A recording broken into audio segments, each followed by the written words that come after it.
Hey everybody, this is Greg Gossett from Gossett Trading and Mentoring, and today is a Saturday, February 8th, 2025. Hey, I hope you're doing well. I hope you're having a nice weekend.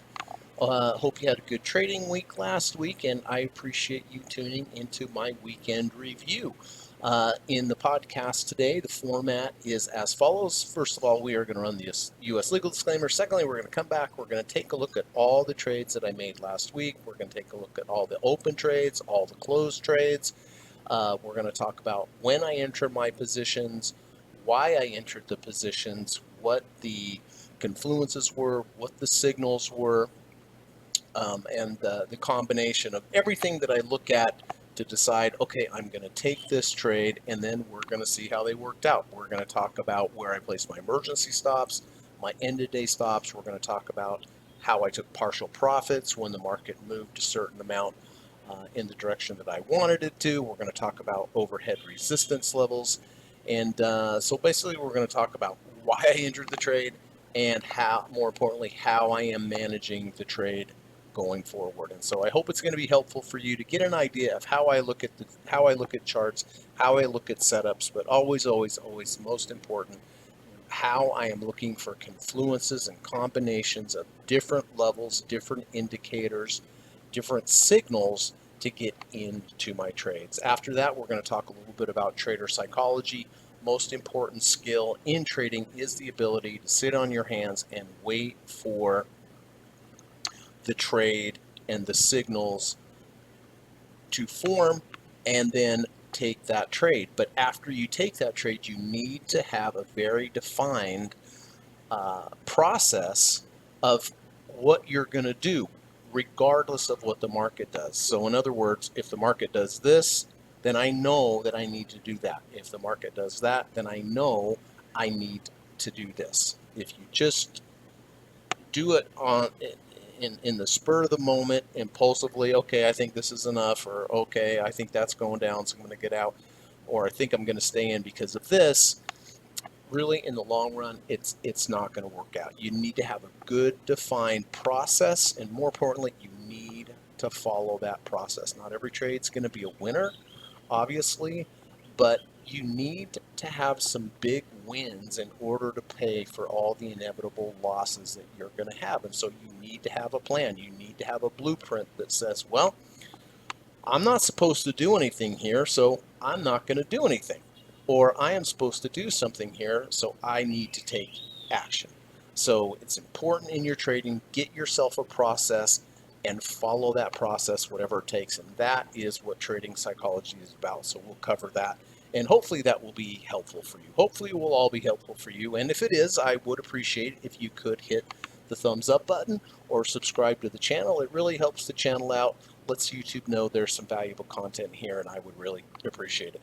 After that, on Friday nights, I always go down through my master watch list and I look for potential trades for the next week, both on the daily time frame and the weekly time frame.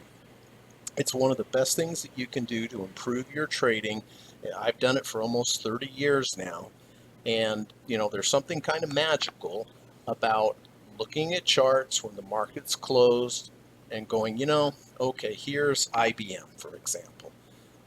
I don't see anything good. I don't see any signals where it is, but listen, if it goes down to here, then maybe we have 200-day moving average. Maybe we will have a double bottom bullish divergence. Maybe we will have a bullish order block.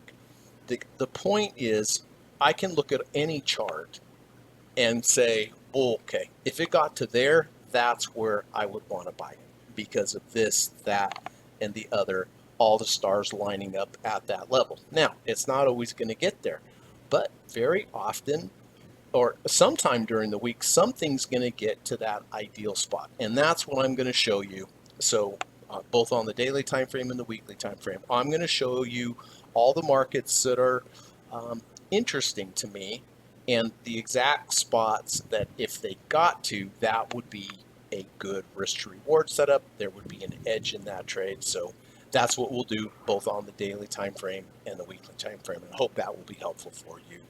as well. Okay, so that's what we're going to do today. Let's get this U.S. legal disclaimer out of the way, and we will get started after that. Hang tight.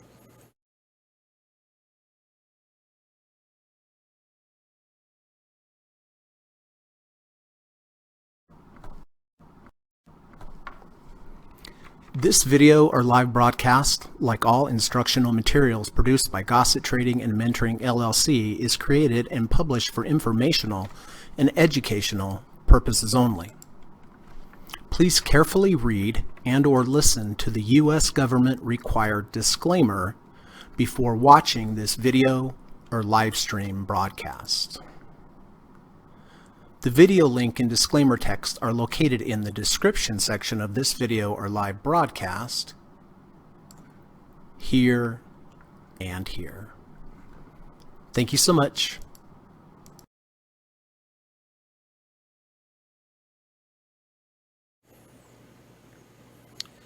All right, so let's get started. So I have quite a few positions that I'm in and also that I got out of. So on this first one, IWM, I'll be a little bit more detailed in everything. And then as we go forward, I'll go through a little quicker. All right, so this is IWM. I did enter IWM back here on the 13th of January. This is a deep dip buy strategy that I use. I use 7 different strategies, and so the positions that I'll go through today, there'll be a variety of different strategies, but this one is a deep dip buy. A deep dip buy, really love deep dip buys.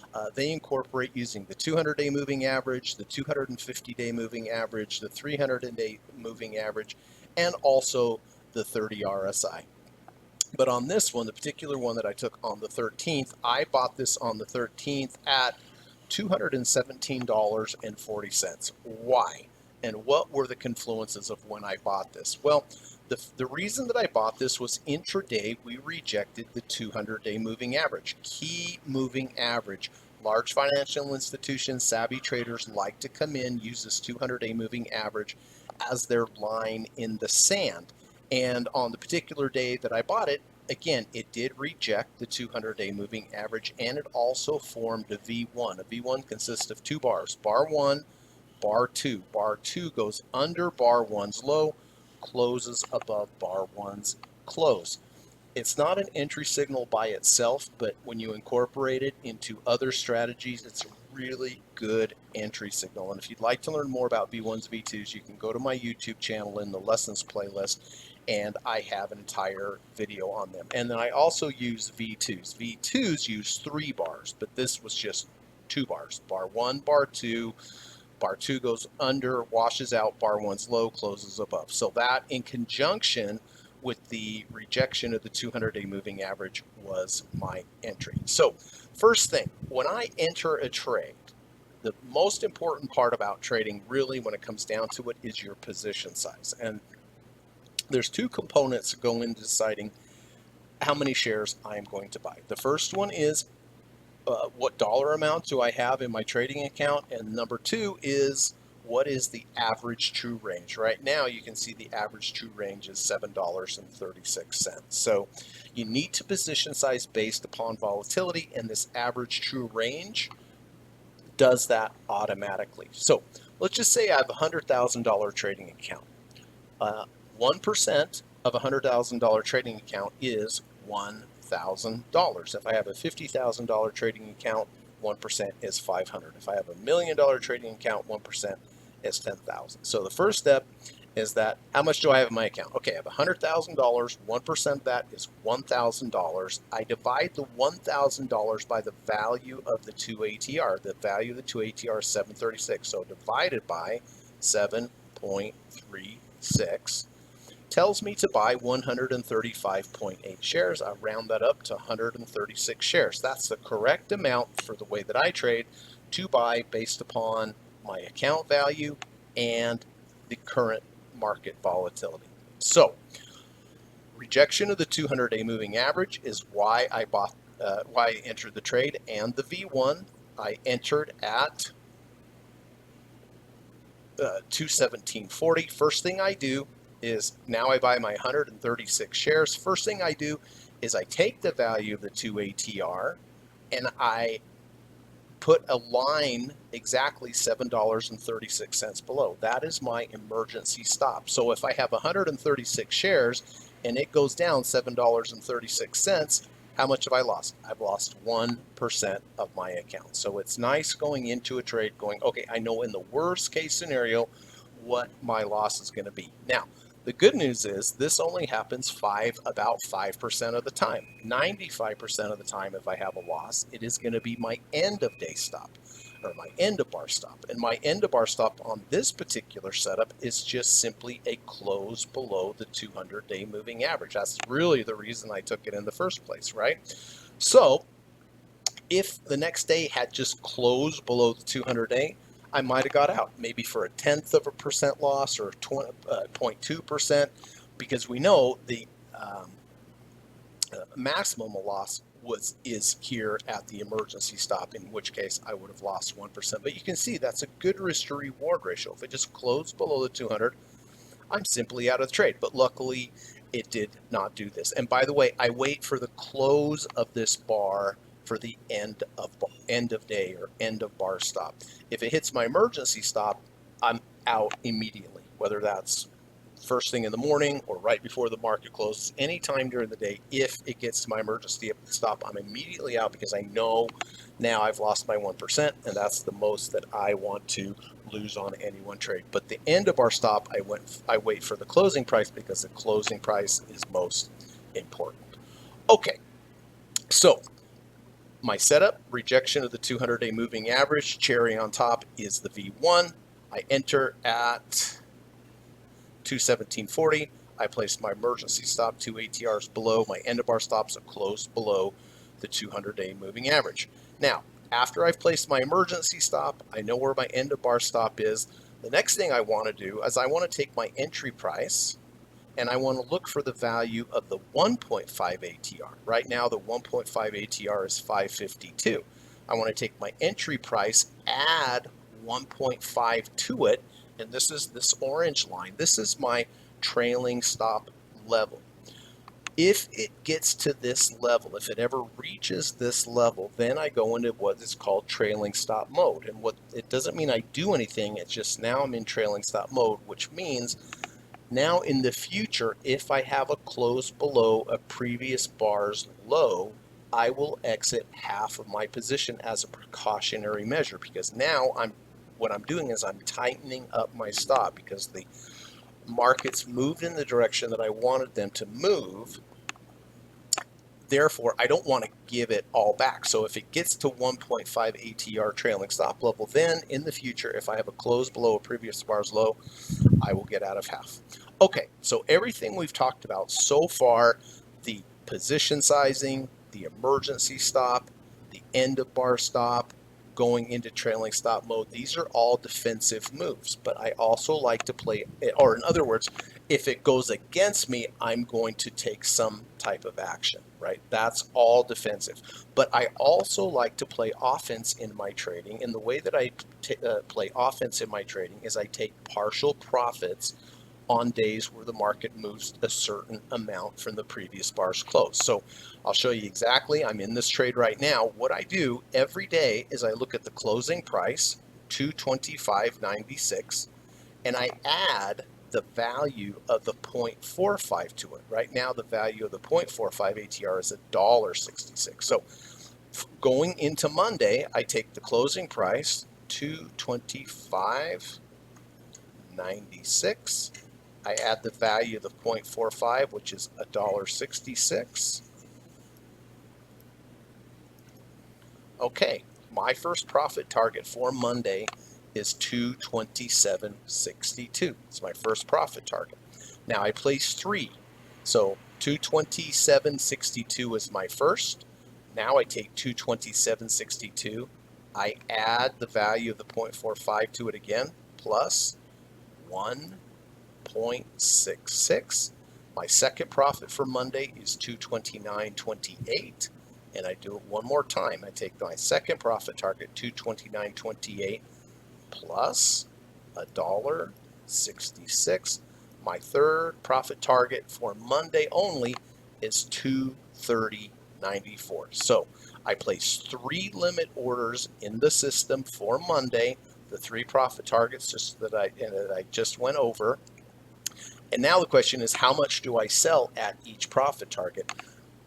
I sell 10% of however many shares I went into the day. So if I have 100 shares, I place a limit order for 10 shares at the first profit target, a limit order for 10 shares at the second, and a limit for 10 orders at the third. And I do this every day. And I really like doing this because, one, I lock in some profit. The market can't take it away from me. I'm reducing my position size so that if I do have, if the market moves back down, it helps mitigate the loss. But, in sports, you want to play offense and defense, and in trading, it's the same thing. So let's put it all together now. Entry, rejection of the 200-day moving average and the V1. Position size correctly. Emergency stop, 2 ATRs below. End of bar stop, close below the 200-day moving average. Place my 1.5 ATR trailing stop level above. And now I know exactly what I'm going to do in this trade regardless of what happens. And let's see what happened.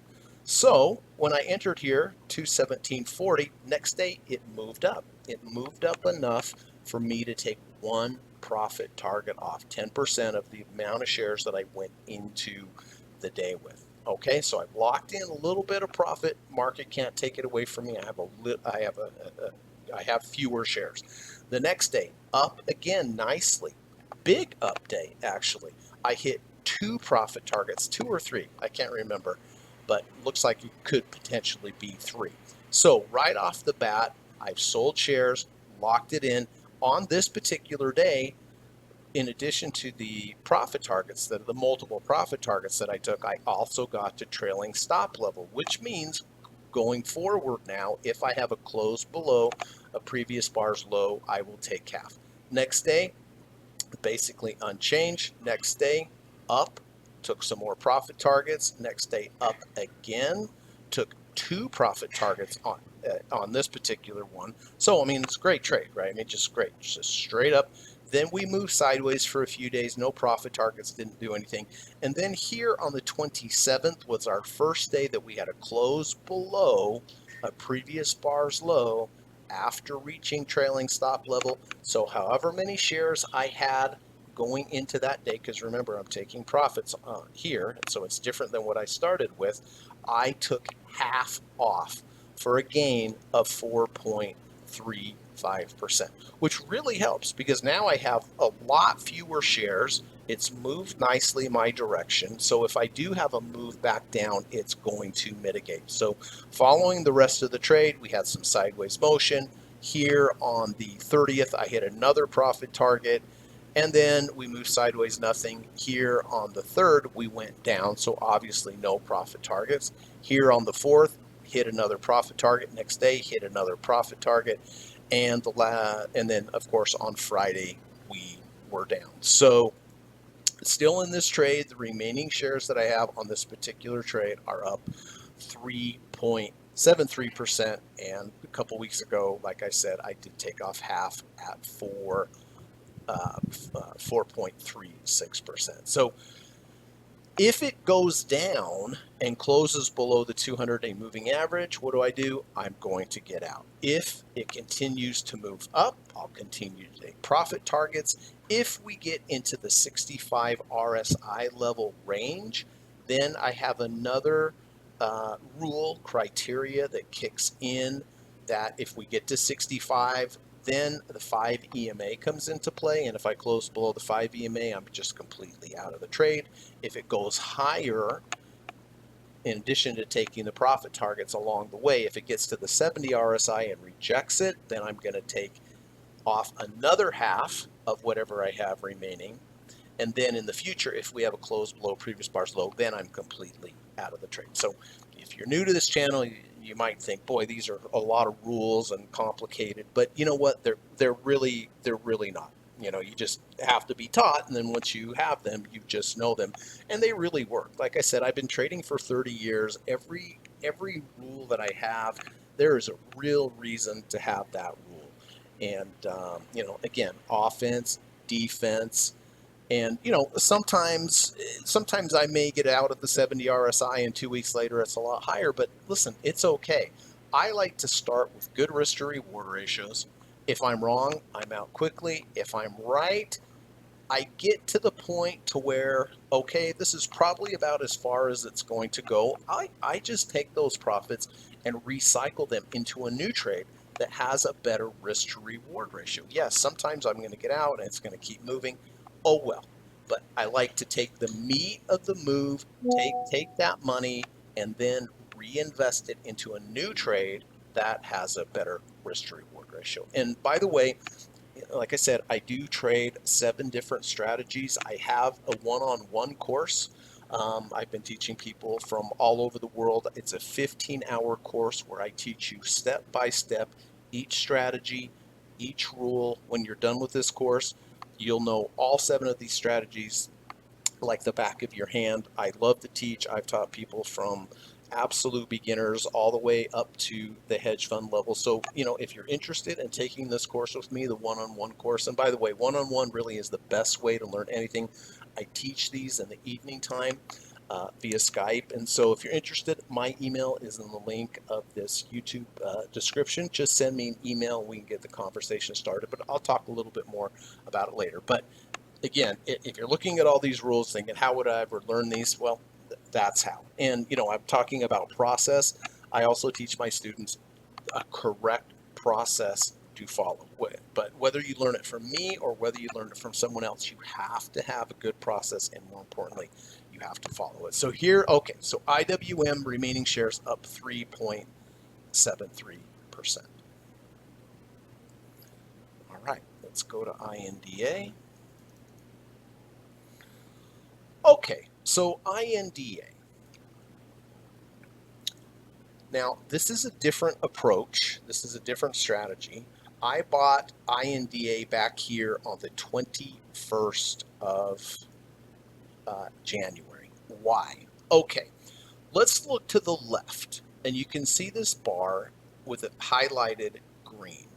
Why is that bar highlighted green? The reason is the bar before gapped down, and then the very next bar gapped up. This is what's called a bullish abandoned baby. And they're one of my favorite approaches.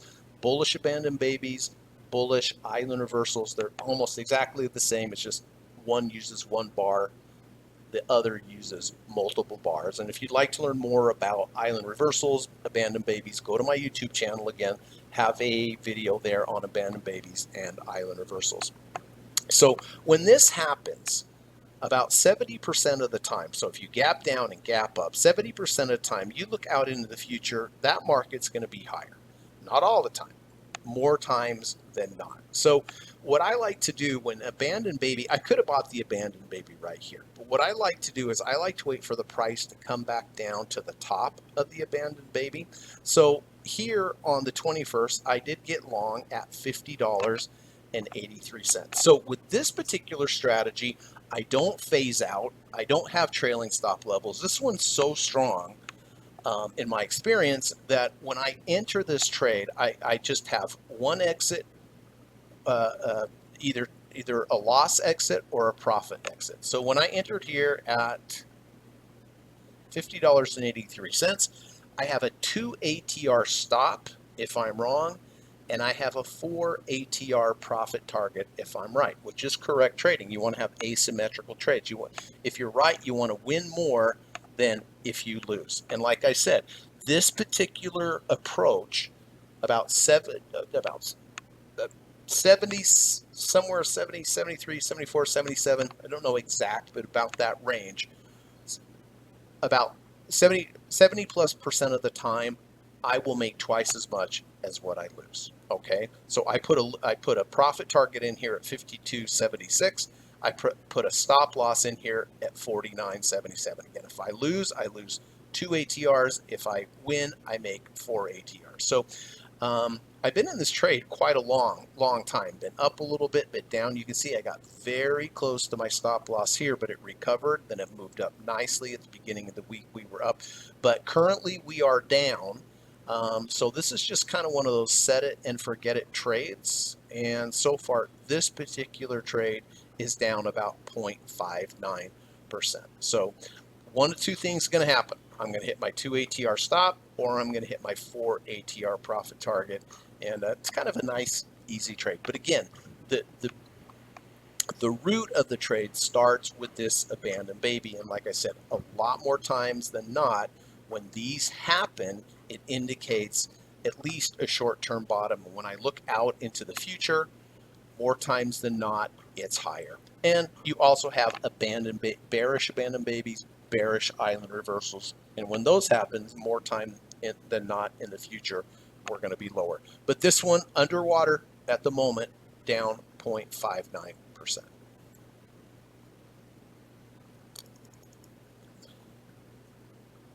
All right, let's go to NVIDIA. Okay, so I did enter NVIDIA on the 3rd of February.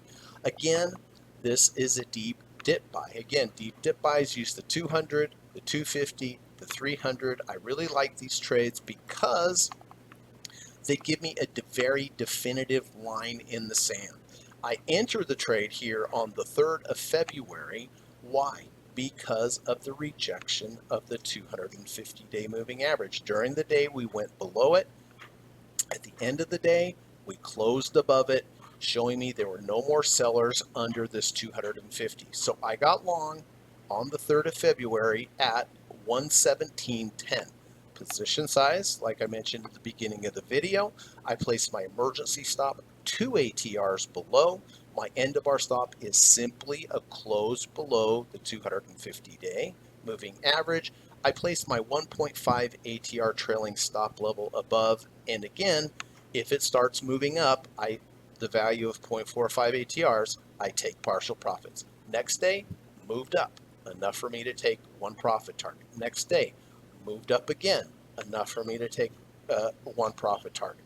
Next day, moved up again, enough for me to take one profit target. On Friday, moved up a little, not enough for me to take a profit target, but now I am in, see how we got to trailing stop mode? Now I am in trailing stop mode, which means now in the future, if I have a close below a previous bar's low, I am going to get out of half of the position. So currently, really nice trade. Really glad this was up on Friday too. Up 9.62% with the simple rejection of the 250-day moving average. In addition to that, really the confluence was, you see this gray band here, this is the negative 3rd ATR channel.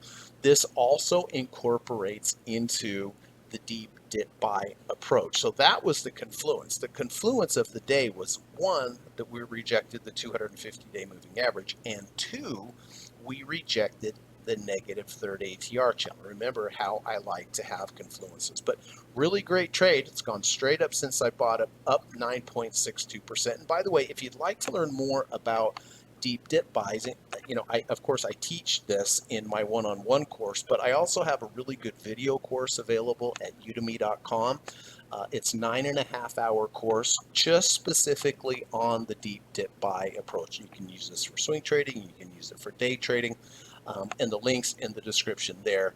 But like I said, it's 9.5 hours of video on this one strategy, and I've sold so many around the world and have so many good reviews.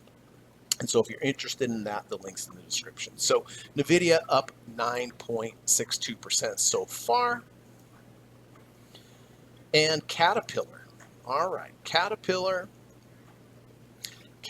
the approach here, multiple approach, and I really like this setup. It's up a little so far, not great, but I really love this setup. And so this is a combination of two different approaches. The first one, look at the black line, that's the 200-day moving average. Okay, that's a deep dip buy.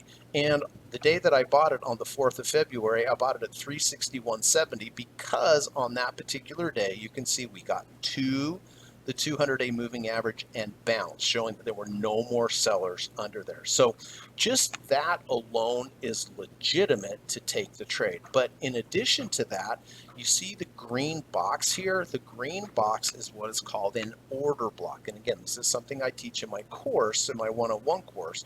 But an order block is a very, very strong level. And it starts back here on the 10th of January.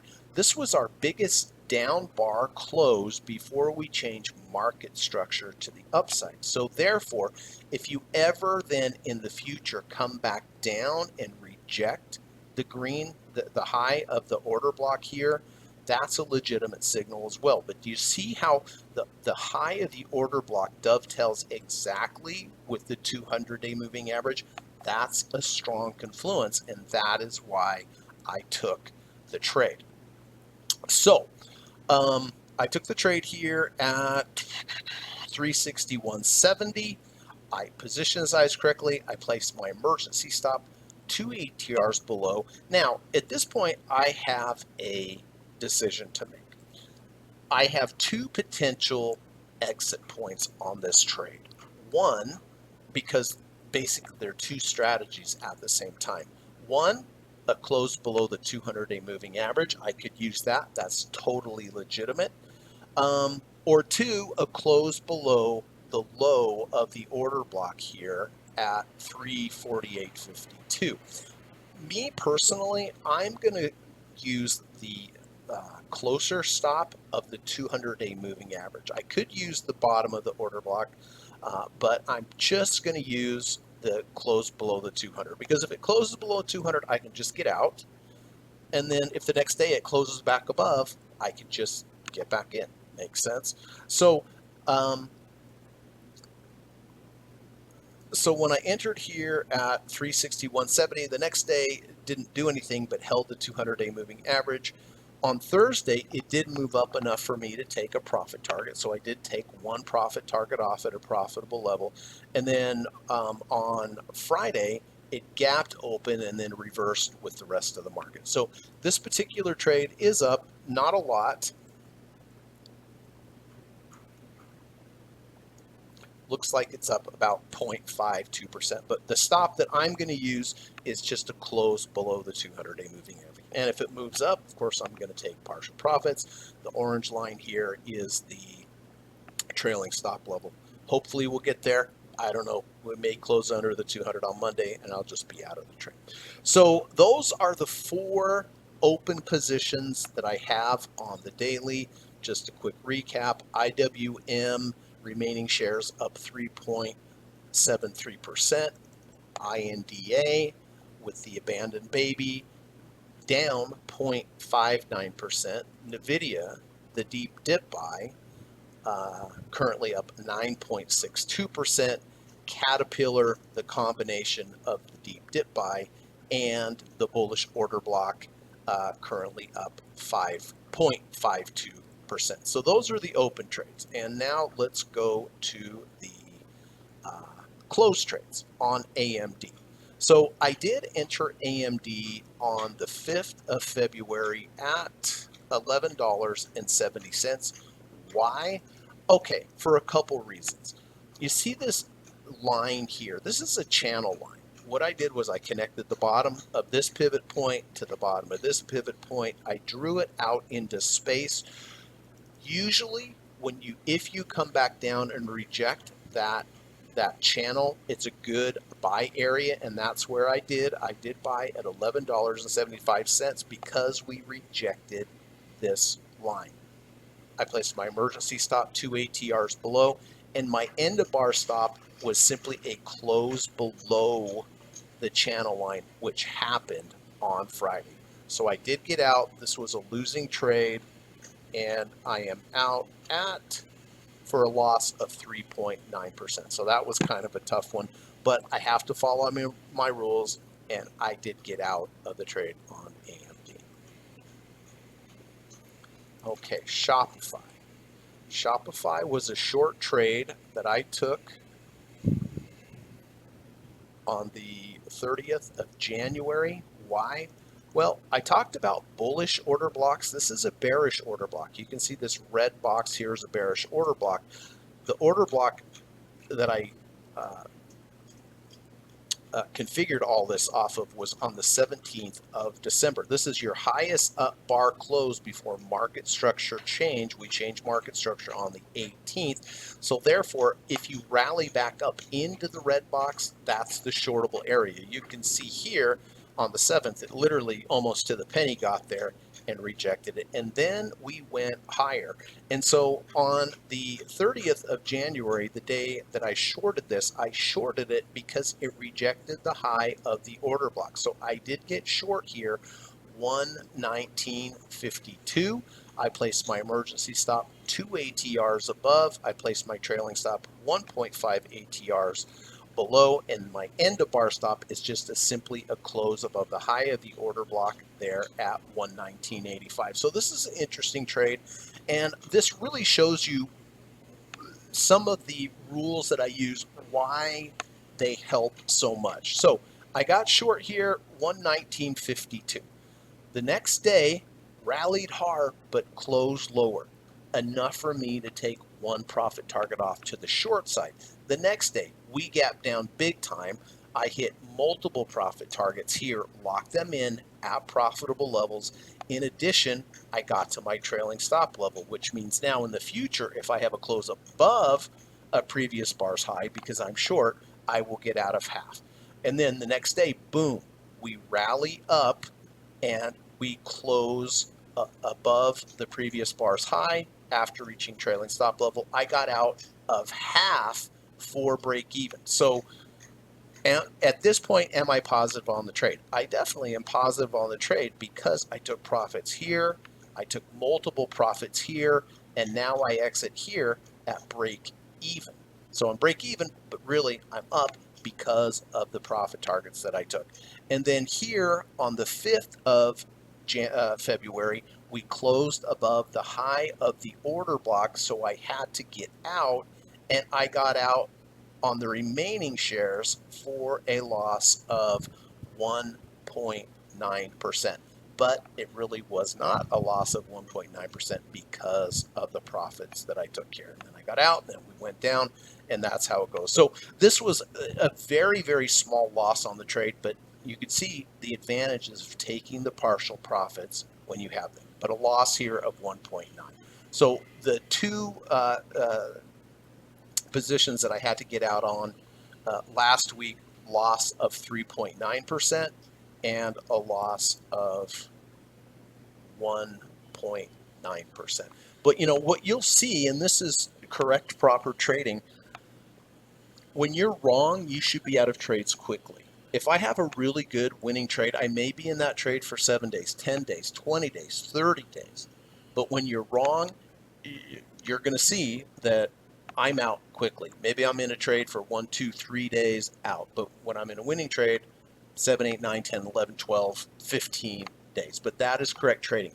Be very patient with your winners and have a process that keeps you in the trade, and be very impatient with your losers and get out quickly. And that's what I did. I was out of these pretty quickly. So those are all the open trades on the daily, the closed trades on the daily. And now let's go to the weekly trades. Now remember, weekly trades, you take weekly trades on Fridays because Friday is the end of the weekly bars.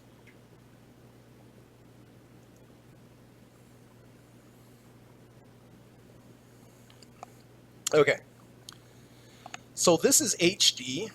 This is Home Depot on the weekly bars. Now, this particular trade is called a return to value V1 or V2. One of my favorite trades. We don't see them a lot lately, but luckily this one happened and we took it. So let me show you the two green lines here. Green line here, green line here. Anywhere between the bottom of this green line and the top of this green line, anywhere in this channel is called the value zone. I like to buy in value and sell above value, or buy below value and sell in value. What I don't do is I don't chase above value and then get stopped out in value.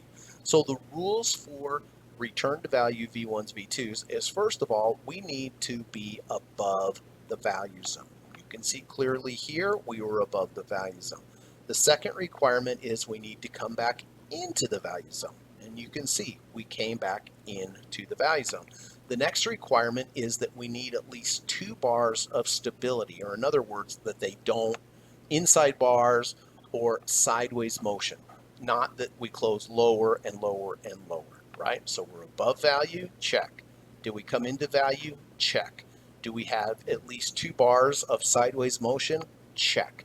So when all 3 of those requirements are fulfilled, then if you get a V1 or a V2 entry, remember I spoke about those before, then you can enter the trade. Well, the V1 happened on this particular week. We went below the previous bar's low, closed above the previous bar's close. I got long here, 389.85, position size correctly, placed my emergency stop 2 ATRs below as always, and then my end of bar stop on a V1 or V2 is closed below halfway of the washout bar of the V1. So my stop here, 386. If we close below 386, I'm simply out of the trade. And then of course I played my 1.5 ATR trailing stop level here. Well, nailed it pretty good because the next week was a big up move, took some profits, and also got to trailing stop level. Next week, went up a little, not enough for a profit target. Week before last, we went up enough. I hit one profit target here at the top, thankfully. And then this week was the first week that we closed below a previous bar's low. After reaching trailing stop level, I exited half of the remaining shares, and the remaining shares, I took off half for a gain of 4.28%. So going forward, if we move up, I'll continue to take profit targets, hit profit targets. If we move down and close below halfway of this wash bar, then I am out of the trade. We do have earnings coming up here. I never hold through earnings, so regardless if I'm still in the trade, whether positive or negative or anything, I will exit before earnings. But the remaining shares that I have on Home Depot took half profit, 4.28%. So that's Home Depot. TLT, which are bonds. This was a rejection of a bullish order block. And you can see I entered here at 87.18. Why? We go all the way back to the order block of, where is it? The order block here of 10/20/23 was our lowest close before market structure change. Therefore, if I get back to this level, that's the buyable level. And when I bought it, that's what happened. We got into the bullish order block and rejected it, closed above. In addition to that, we have a V1. So I entered 87.18. My end of bar stops closed below 85.70. I placed my emergency stop 2 ATRs below. And you can see it's done okay. It's positive. Have not got to trailing stop level yet. But the current position I have here, currently up 2.43%. And then last on the weekly open positions is DDM. DDM is double leverage Dow, which I am short. Why am I short? Well, look at the red box up here. Here's your order block on 11/29. It was your highest up bar close before we changed structure to the downside. When I have those red boxes, I want to short rejections of the low or the high. I did short here at 103.70. Place my emergency stop 2 ATRs above. My end of bar stops to close below the high of the order block at 103.57. I placed my trailing stop level 1.5 ATRs below. And so currently this particular trade is in the money 1.1 So quick recap on the weeklies then. Home Depot remaining shares up 4.28%. TLT remaining shares up 2.43%. And DDM the short up 1.15%. So pretty good week for me, all in all. Had a couple dailies that I did get stopped out of, but again, the partial profits really help mitigate any of those losses. So again, the key: stay in your winning trades, have a process that keeps you in. If you have losing trades, which of course you're going to have a lot of, keep those small, get out quickly. But all in all, it was a crazy week, but I did just fine. And, that's really thanks to my rules and my process. All right, let's talk a little bit about trader psychology before we start looking for the trades for next week. All right, this is from my good friend Thomas Payne. You can follow Thomas at Trader T Payne. The interesting thing about Thomas is he was a scientist. That was his career, as a career scientist, and then he got into trading. And what I like about it is he took from his previous job being a scientist, he took the scientific method of what he did in the lab and at his job, and he applied it to trading, which really, again, comes back to having a process and following that, back testing and so forth. And that's what I really like about Thomas is, taking a scientific method into trading. And if you have a good process, you're kind of using the scientific method. So let's see what Thomas has to say. You don't need to make money today. You don't need to make money tomorrow. Trying to force the market to give you money every day is what causes you to lose money every day. Keep your foot on the brakes until the light turns green. And there's so much wisdom. You're not going to make money every day. You're not going to make money every week. You're not going to make money every month. I wish it was so, but generally you do not. But the key is to be patient. Like he said, keep your foot on the brakes until the light turns green. I have people say, well, I just need to make $200 a day. And if I make $200 a day, I'm good. I'll just stop. Well, it's really not the right way to think of it, because if you stop at $200 a day, maybe you would have made 500. The key is at the end of the month, have you made money? Because you're going to have winners, you're going to have losers, but you can't really say, okay, I'm going to make this much and stop. Because what about if you make 200, make 200, make 200, but then the next day you lose 1,000? Well, now you're down. The key is get yourself a process that keeps you in winning trades and gets you out of losing trades quickly. Don't think about making money every day. Just think about following your process. Be obsessive about following your process. If you are, and if you cut winners quickly and you stay in, cut losers quickly and stay in your winning trades for a long time and having that process, that's how you make money. If you focus on making money, you're going to lose money. It's just how it works. If you focus on your process and not making money, ironically, that's how you make money. So thank you, Thomas. I hope this was helpful for everyone. It was helpful for me. And again, you can follow Thomas at Trader T Payne over on Twitter. All right, let's get to the potential trades for next week. I always mention this before we start here. Here on the daily, I have 10 potential trades for next week. Now, potentially all 10 of these trades could trigger on the same day. Does that mean I would take the same trade? All 10 trades? No. If I have 10 perfect trades, I'm still going to narrow it down to the best trade. How do I do that? I give them scores. What's the risk to reward ratio? How many entry signals do they have? What does it look like on a higher time frame? Are there any confluences or supports or signals there? And what is the relative strength of this market compared to the rest of the market? So I give it a report card every day. And the way that I do this, at the end of the day, I'm going to find the one trade where I take all that into consideration, and one will be better, have a higher quality score than the rest. And so this is very important to me. Obviously, if you're going to put money at risk, you want to put money at risk with the one that has the best chance of making money, right? And again, this is what I teach in my course, in my one-on-one course, and it really makes a difference. So again, if you're interested in studying with me and having me teach you all of these My email's in the link in the description. I'd love to have you as a student. And trust me, it'll be the best money you ever spent. You'll have a skill that you can use the rest of your life. Okay, so let's start with Apple. Okay, so Apple had this big move down, obvious big move down. Then we got close to the 200-day, and then we rallied pretty hard, and now we have come back down. So there are some really interesting levels coming up here on Apple.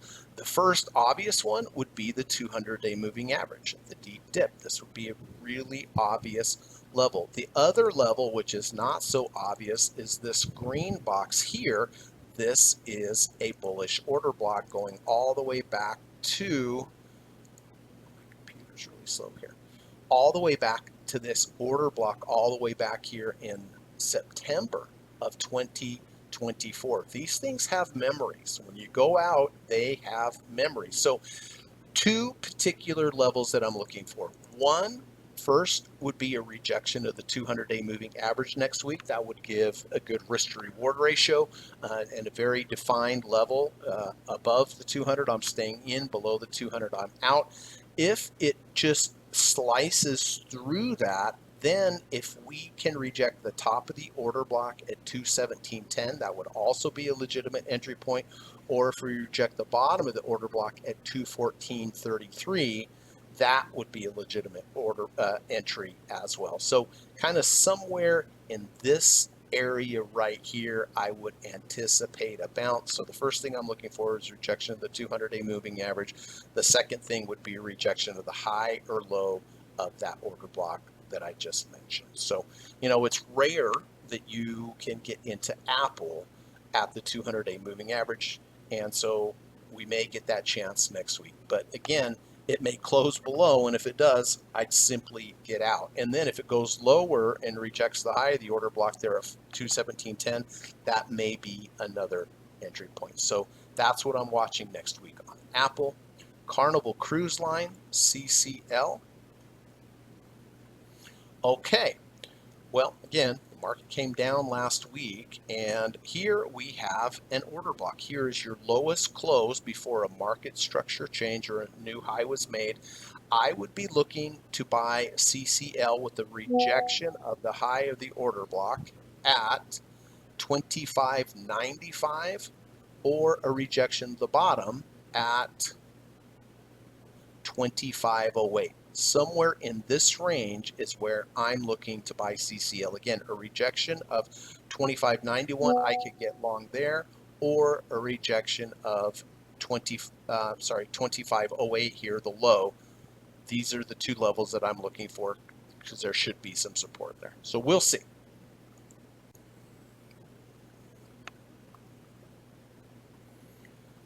All right, next on deck is Apple. Not Apple, Google, excuse me. Okay, well, I had this bearish order block here in the red as the place where it likely would fail. And you can see we got there, failed, got there, failed, got there, failed, and then we broke out of it, but then ultimately it did hold. So now I am looking lower to buy. Google has definitely broken to the downside. Very likely it probably will go lower.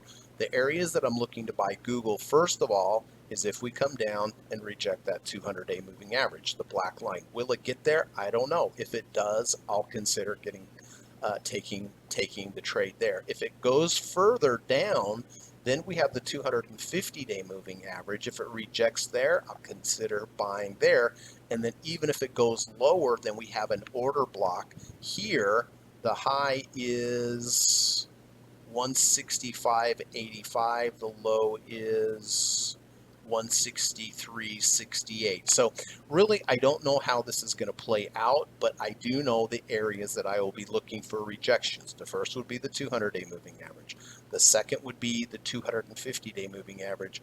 And the third would be the order block of 165.87 or rejection of 164. So, I think this gives a good opportunity to get into a good company like Google, but I don't know if it's going to reject any of these levels. Maybe it's going to go even lower. I don't know, but I'm just looking for the first rejection 250, second rejection, I'm sorry, first rejection 200, second rejection 250, and third rejection of that order block here. So we'll see what happens. And it may not reach any of those. It may just go back up.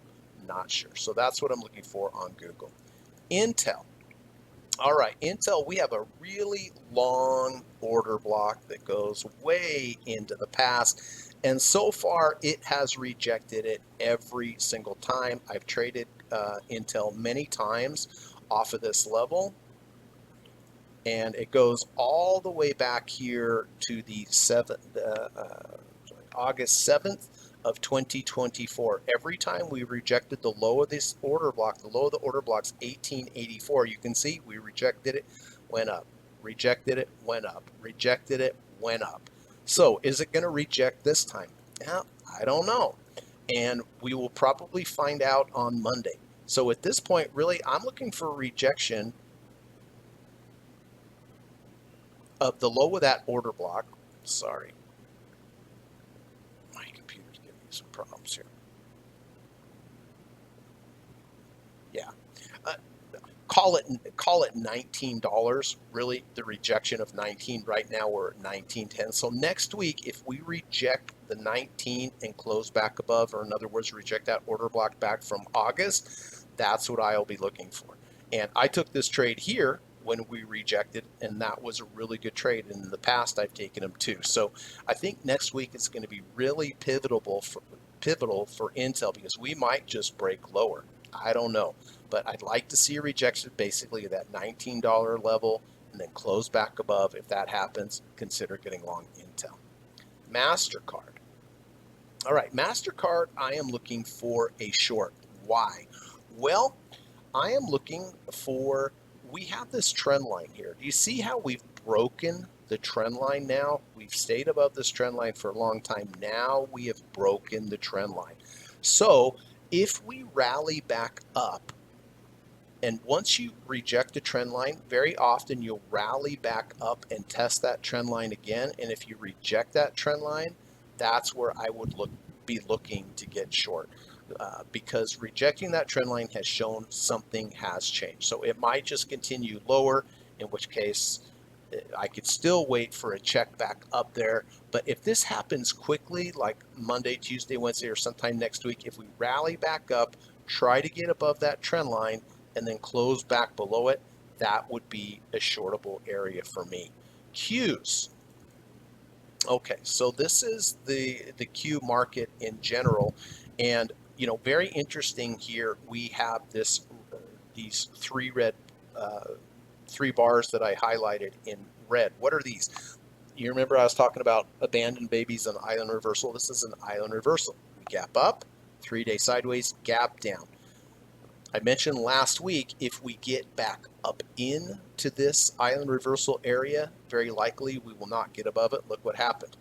We got there, went down. Friday, got there again, went down. So this is kind of it's going to be difficult to get above these areas. So, okay, what do we do with that? Well, we have the swing low here. We have the swing low here. If we draw that out into space, very likely we will get some kind of reaction if we get to this level here. And if we do, that might be a short-term low. But as far as an actual, I'm just mentioning this just, so that if you're day trading, if we get down here, this may be a decent area to go off of. But as far as me taking any kind of long swing trade in the Qs, it would be here at the bottom of the order block. The bottom or the high of the order block is 506.34. The low is 541. This is the lowest bar close before we have market structure change. So therefore, if we get back down into this area, into this bullish order block, this is where I would be looking for a trade. RBLX. Okay, so this was a massive break on earnings. One of the reasons I don't hold through earnings. We broke structure, we broke trend lines. Any type of rally here, I would be looking for a short. So before we had earnings, this is your high, this is your order block here. The high 75.74, the low 73.47. If for some reason RBLX rallies back up and rejects the bottom of that order block, I would certainly get short. Although I don't really think it's going to happen, but if it does, it would be a perfect shortable area. So this one's pretty easy. If we rally back up and reject the low of that order block at 73.47, I would very likely get short there. The SPY. Okay, well, here's the index on the S&P 500. Again, we have the island reversal, the bearish island reversal. We gap up, sideways, gap down. Anytime we get back up into that area, very likely it's going to reject, and it rejected here, and it rejected again on Friday. Again, we have this trend line here, short-term support. We might find it here at this trend line at about 595.35. But again, as far as an actual swing trade for me, here's your bullish order block. High 581.75, low 575.35. If we come all the way back down and reject the top of that order block, I could get long there, or reject the bottom of the order block there at about 575, I would get long there. But I think we are going to kind of just move up and down and be caught into a range here. So resistance up here, support down here. Oil, USO. Okay, I'm looking for a long on oil. We've had a big move down. I'm looking here for a nice rejection of this 200-day moving average, which is the black line. We did it on Thursday, but not enough for me. I want to see a nice rejection of that 200. Then it gives me a good line in the sand. Above the 200, I'm in. Below, I'm out. So next week, I'm just looking for a rejection of the 200-day moving average to get long USO. And then last but not least, Walgreens. Okay, so Walgreens, I've had some really good trades on Walgreens using the bullish order blocks, and here is the bullish order block in the green.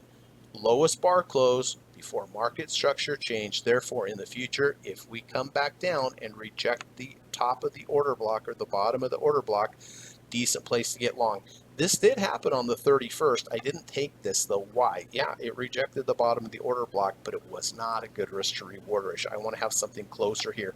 I could have taken it here too on the 4th. This was a better one, but actually I just missed it. So going forward here, if we come down, reject the high of 955, I would consider getting long there, or reject the low of the order block at 920. So somewhere in this area is what I'm looking for. So those are the dailies that I'm looking for next week. And then let's look quickly at the weeklies. I have 2 of these.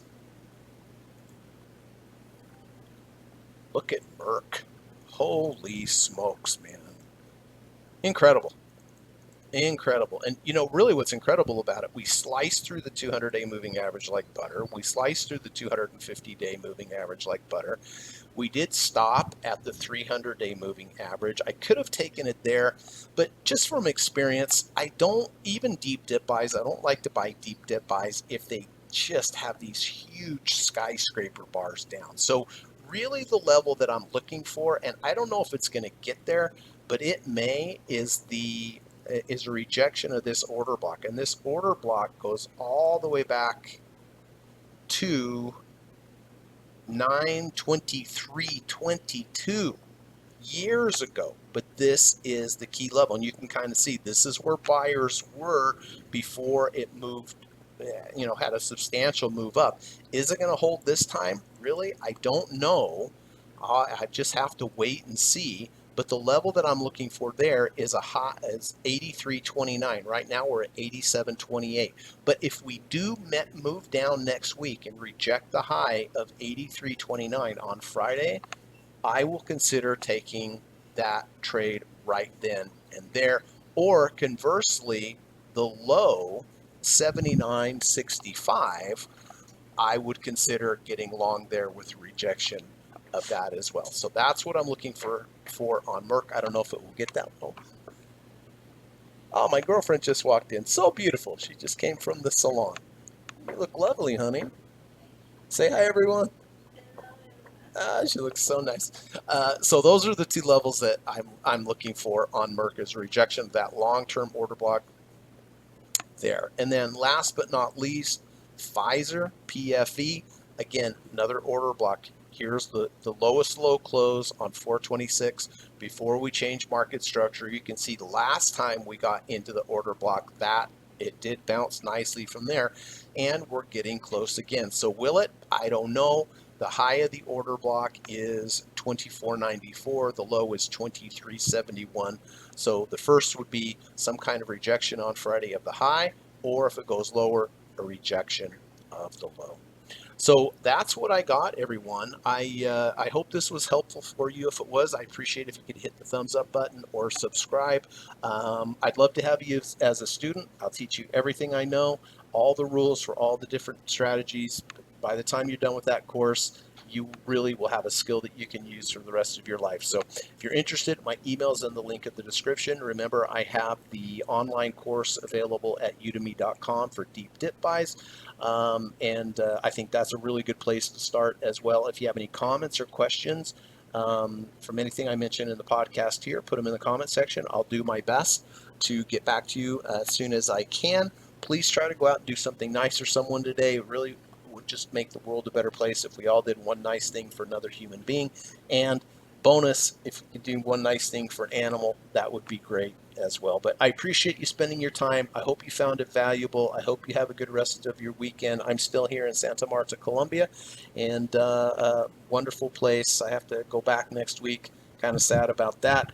I really miss this place. But thanks so much, everyone. Appreciate you being here. Have a great rest of your weekend, and God willing, I'll see you next week. Take care. Bye-bye.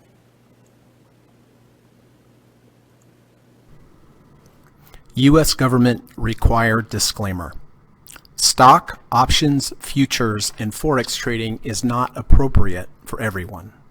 While there is a potential for large rewards, there is also a substantial risk of loss associated with trading.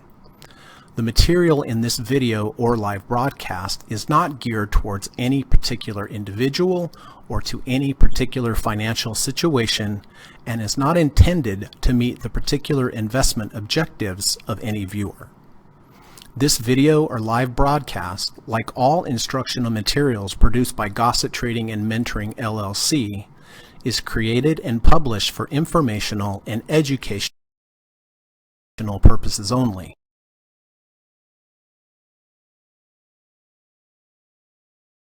Any and all information contained in, implied, or referenced by this video or live broadcast is not to be construed as investment advice, and no representation is made that any individual or entity involved in production of this video or live broadcast is an investment or financial advisor or is registered or authorized to give any financial advice.